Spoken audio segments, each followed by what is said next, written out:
Ọ̀bùn rí kú ọkọ ti ràn mọ́.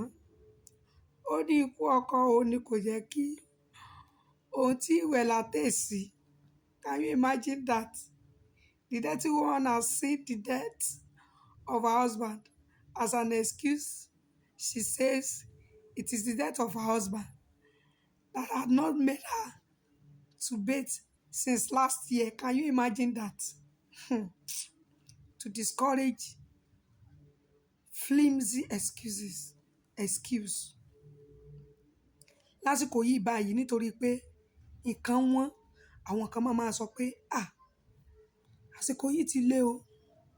Kódà torí àti kúrò nílé lọ ṣiṣẹ́ gan fún báyìí gan tẹ̀ wá nira torí tí mo tẹ́lẹ̀tẹ́lẹ̀ tí mo bá ní pé kí n lọ sí títì kí n lọ ṣe bàbá sà, wọ́n á fún mi ní 200 naira, but ní ìsìn 50 naira náà fún yàn.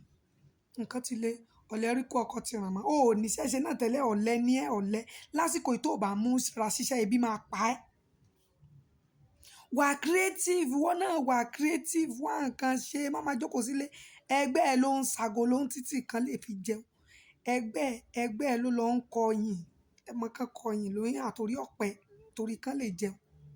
Obìnrin ń ṣe bí tan pọ́n kó lè jẹun. Ọ̀lẹ tí ẹ̀ rí kú ọkọ ti ràn mọ́ òjòkó kalẹ̀. Kò sóòsì lẹ́nu. Kò jẹ́ gbọ́n.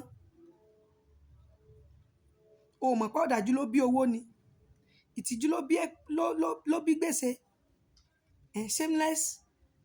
Shamelessness gave birth to money. Wickedness gave birth to debt. Ọ̀dẹ̀. To warn one not to be shy in putting debt or trouble upon himself. Ẹlòmíì ní àsìkò ìkó tó lè ṣe nǹkan tó fi máa mú kó yáwó. A máa rò pé ẹ̀sìn mọ́ lélẹ̀ tí mi ò bá rówó yẹn san kọ́. Ìwọ dẹ̀ ní owó yíyá yẹn ni priority ẹ ò dẹ̀ lè ṣiṣẹ́. Bóyá kò listen, a word is enough for a wise. Lọ ṣiṣẹ́.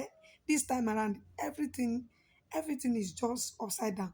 But you need to do something to put something to your mouth. Yé tọrọ jẹ mọ́.